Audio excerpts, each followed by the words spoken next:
अगर आपकी डिलीवरी जनवरी में है, यानी कि आपकी डिलीवरी में 1 से 2 महीने का समय बचा है, तो आप क्या चीज़ें कर सकते हैं जिसकी मदद से आपकी नॉर्मल डिलीवरी के जो चांस हैं वो बढ़ जाए।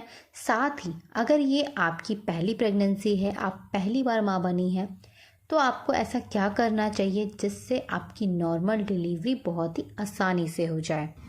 नमस्कार, स्वागत है आप सभी का बेबी केयर फैमिली पर।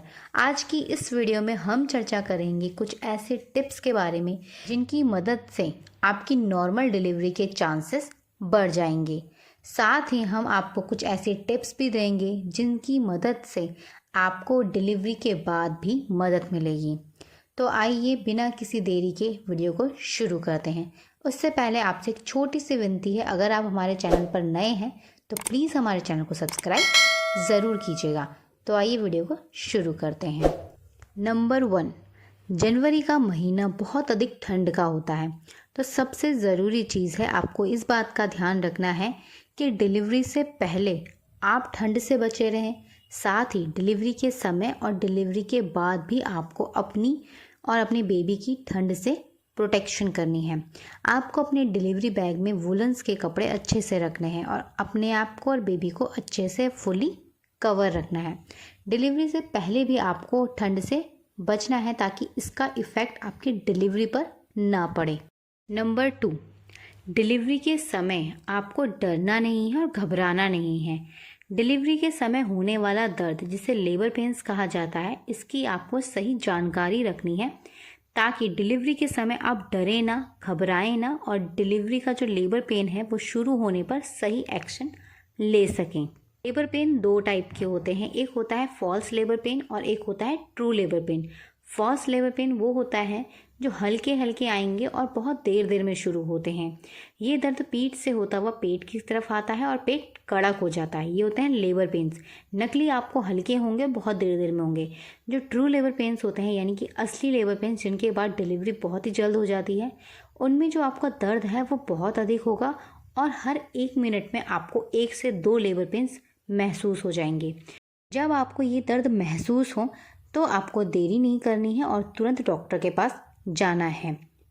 नंबर 3, सबसे ज़रूरी चीज़, अगर आप चाहती हैं कि आपकी डिलीवरी नॉर्मल हो तो आपको एक बात का ध्यान रखना है कि आपको डरना नहीं है और घबराना नहीं है। जब भी हम डरते हैं, घबराते हैं, तो हमारी मसल्स में टेंशन पैदा होती है, हमारी मसल्स सिकुड़ने लगती हैं, जिससे नॉर्मल डिलीवरी में आपको कठिनाई होगी।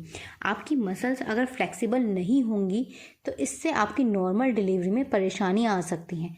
इसलिए आपको रिलैक्स रहना है और डरना नहीं है। इसके लिए आप योगा का सहारा ले सकती हैं, मेडिटेशन कर सकती हैं, वॉक कर सकती हैं। जिस भी चीज़ से आपको खुशी मिलती है वो काम कर सकती हैं। बुक रीडिंग कर सकती हैं अपने आप को शांत रखने के लिए। म्यूज़िक सुन सकती हैं, कुछ अच्छी स्टोरी सुन सकती हैं। जिन भी चीज़ों से आपका माइंड शांत होता है वो चीज़ें आपको करनी चाहिए। बहुत सारी स्टडी ये चीज़ साबित करती है कि अगर महिला बहुत अधिक डरी हुई है, वो बहुत ज़्यादा घबरा रही है नॉर्मल डिलीवरी को लेकर, तो उनकी नॉर्मल डिलीवरी के चांसेस कम हो जाते हैं। इसीलिए आपको मेंटली प्रिपेयर रहना है, डरना नहीं है, घबराना नहीं है, लेबर पेन की सही जानकारी रखनी है। नंबर 4, अगर आपकी डिलीवरी में 1 से 1.5 महीने का समय है तो आप अपनी डाइट में खजूर को शामिल कर सकते हैं। बहुत सारी स्टडी ये बताती हैं अगर आप अपनी डाइट में खजूर 1 से 2 महीने पहले से शामिल करते हैं तो आपकी नॉर्मल डिलीवरी के जो चांस है उसे बढ़ने में मदद मिलती है। तो अगर आपकी डिलीवरी में समय है तो आप अपनी डाइट में खजूर ज़रूर शामिल कर सकते हैं। आप रोज़ाना 4 से 5 खजूर का सेवन कर सकते हैं, मगर खजूर खाने से पहले आप डॉक्टर की सलाह ज़रूर लीजिएगा। नंबर 5, देसी घी। हमारे घर के बड़े बुजुर्ग अक्सर कहते हैं अगर आपको नॉर्मल डिलीवरी चाहिए तो आपको देसी घी का सेवन करना चाहिए। और इसी चीज़ की सलाह आजकल हमें हमारे डॉक्टर्स भी देते हैं। हमारे डॉक्टर्स भी हमसे कहते हैं प्रेगनेंसी में 4थे महीने के बाद से हम घी अपनी डाइट में शामिल कर सकते हैं। बहुत सारी प्रेग्नेंट लेडीज़ की जो प्रेगनेंसी है उनमें कॉम्प्लिकेशंस होते हैं, जिसकी वजह से हो सकता है उन्हें देसी घी खाने को मना किया जाए। मगर अगर आपकी प्रेगनेंसी में कोई भी कॉम्प्लिकेशंस नहीं है तो आप देसी घी का इस्तेमाल कर सकते हैं। नंबर 6, जब भी आपके लेबर पेन शुरू हो जाते हैं तो उसके बाद आपको वॉक ज़रूर करनी चाहिए। कहा जाता है लेबर पेन्स के समय अगर हम वॉक करते हैं डिलीवरी से पहले तो इससे मदद मिलती है हमारे सर्विक्स को आसानी से खुलने में। जब हमारे सर्विक्स का मुंह 10 सेंटीमीटर अच्छे से खुल जाता है तो हमारी नॉर्मल डिलीवरी बहुत ही आसानी से हो जाती है। इसीलिए अगर आपके लेबर पेन शुरू होते हैं तो आपको वॉक ज़रूर करनी चाहिए।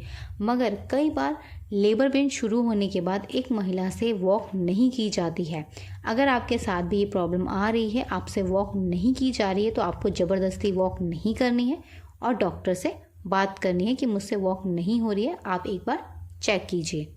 नंबर 7, आपको एक बात का ध्यान रखना है कि आपके शरीर में पानी की कमी ना हो। अगर डिलीवरी से पहले आपकी बॉडी में डिहाइड्रेशन होगा तो भी आपको नॉर्मल डिलीवरी के लिए परेशानियां आ सकती है। इसीलिए आपको ध्यान रखना होगा कि आपके शरीर में पानी की कमी ना हो। लास्ट के टाइम पे हमें कॉन्स्टिपेशन बहुत ज़्यादा हो जाता है, तो आपको हल्की डाइट लेनी है, ऐसी डाइट लेनी है जिसमें लिक्विड ज़्यादा हो। इसी के साथ आप 1 से 2 महीने पहले गुनगुने पानी का सेवन भी कर सकते हैं। डिलीवरी से पहले कहा जाता है कि हमें गुनगुने पानी का सेवन करना चाहिए, जिसकी वजह से हमें मदद मिलती है हमारे सर्विक्स का मुंह ओपन होने में। इसी के साथ आपको गुनगुने पानी से नहाना भी चाहिए। इससे भी आपको नॉर्मल डिलीवरी के लिए सर्विक्स को फ्लेक्सिबल बनाने में मदद मिलती है।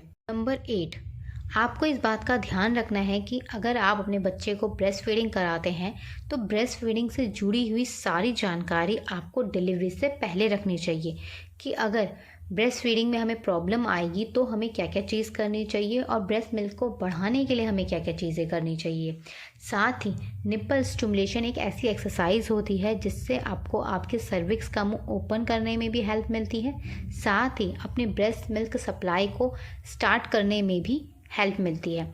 तो आप इसका इस्तेमाल भी कर सकते हैं, इसके बारे में जानकारी इकट्ठा कर सकते हैं और अपने आप को ब्रेस्ट फीडिंग के लिए भी रेडी कर सकते हैं। नंबर 9, बहुत बार देखा गया है कि डिलीवरी के बाद बहुत सारी महिलाओं को डिप्रेशन का सामना करना पड़ता है। इसका सामना आपको ना करना पड़े, इसके लिए आपको कुछ बातों का ध्यान रखना होगा। डिलीवरी का समय पास आते ही आपको डरना नहीं है और डिलीवरी के बाद भी आपको अपना ध्यान भी रखना है, साथ ही अपने बच्चे का ध्यान भी रखना है, क्योंकि आपका बेबी आपके ऊपर ही डिपेंडेड है। बच्चे का ध्यान माँ से ज़्यादा और कोई अच्छे से नहीं रख सकता, इसीलिए आपको बच्चे का ध्यान भी अच्छे से रखना है, साथ ही आपको अपने ऊपर भी ध्यान देना है। आपको दिन में रेस्ट ज़रूर करना है, क्योंकि बेबी के आने के बाद रात को रेस्ट अच्छे से नहीं हो पाता है। इसलिए आपको अपना ध्यान भी रखना है। कुछ ऐसी चीज़ें खानी है जिससे आपकी रिकवरी और आपकी हीलिंग जल्दी से हो सके। जैसे डिलीवरी के बाद गोंद के लड्डू खाए जाते हैं, ड्राई फ्रूट्स खाया जाता है, हलवा खाया जाता है। आप ऐसी चीज़ें अपनी डाइट में शामिल कर सकते हैं। देसी घी को अपनी डाइट में शामिल कीजिए। दूध और दूध से बने हुए प्रोडक्ट, प्रोटीन वाली चीज़ें लीजिए। दालें खाइए आप ज़्यादा से ज़्यादा, दलिया लीजिए, आप हरी सब्जियां लीजिए और अच्छी सब्जियां खाइए जिससे आपके शरीर में हीलिंग हो और आपकी रिकवरी अच्छे से हो। अगर आप अपना ध्यान अच्छे से नहीं रखेंगी तो डिलीवरी के बाद आपको बहुत सारी प्रॉब्लम्स का भी सामना करना पड़ सकता है। इसीलिए बेबी के आने के बाद बेबी के साथ साथ आपको अपना ध्यान भी रखना है। बेबी का ध्यान कैसे रखते हैं और किन बातों का ध्यान रखना है, इसकी जानकारी भी आपको अभी से रखनी चाहिए, ताकि बाद में आपको ज़्यादा प्रॉब्लम्स फेस ना करनी पड़े। नंबर 10, अभी से आपको बेबी से जुड़ी हुई चीज़ों के बारे में जानना चाहिए। अगर आपकी डिलीवरी में अभी समय है 1 से 1.5 महीने का या 2 महीने का, तो आपको इस समय बेबी से जुड़ी हुई हर चीज़ की जानकारी रखनी है कि बेबी का देखभाल कैसे करना है। अगर बच्चे सर्दियों में पैदा होता है तो आपको क्या करना है, अगर आपका बच्चा गर्मियों में होगा तो आपको क्या चीज़ें करनी चाहिए, बच्चे का ध्यान कैसे रखना है, बच्चे के केयर कैसे करनी है, इन सभी चीज़ों की आपको जानकारी रखनी है, ताकि डिलीवरी के बाद जब बेबी हो जाए तो आपको ज़्यादा प्रॉब्लम ना आए।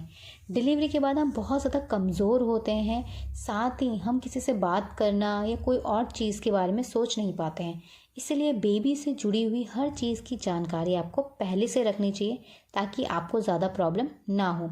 ब्रेस्ट फीडिंग में बहुत सारी प्रॉब्लम्स आती हैं, इसलिए ब्रेस्ट फीडिंग की भी आपको पहले से जानकारी ज़रूर रखनी चाहिए।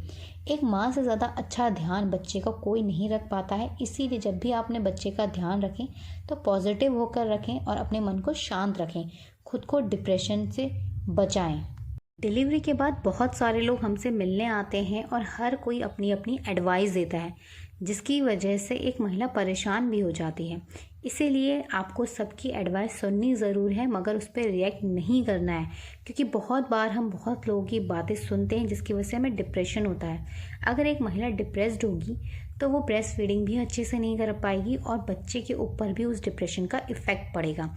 इसीलिए बहुत ज़्यादा ज़रूरी है कि एक महिला को शांत रहना चाहिए।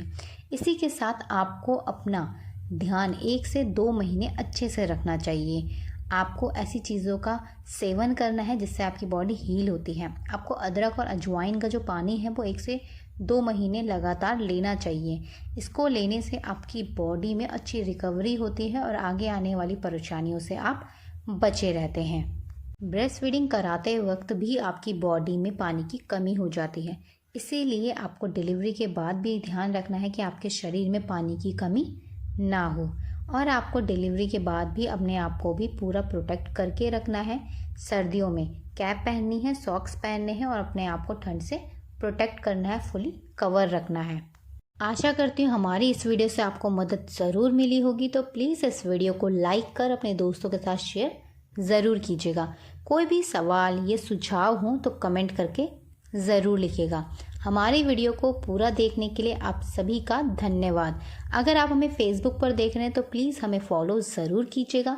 अगर आप हमें यूट्यूब पे देख रहे हैं तो हमें सब्सक्राइब ज़रूर कीजिएगा, साथ ही बेल आइकन ज़रूर प्रेस कीजिएगा।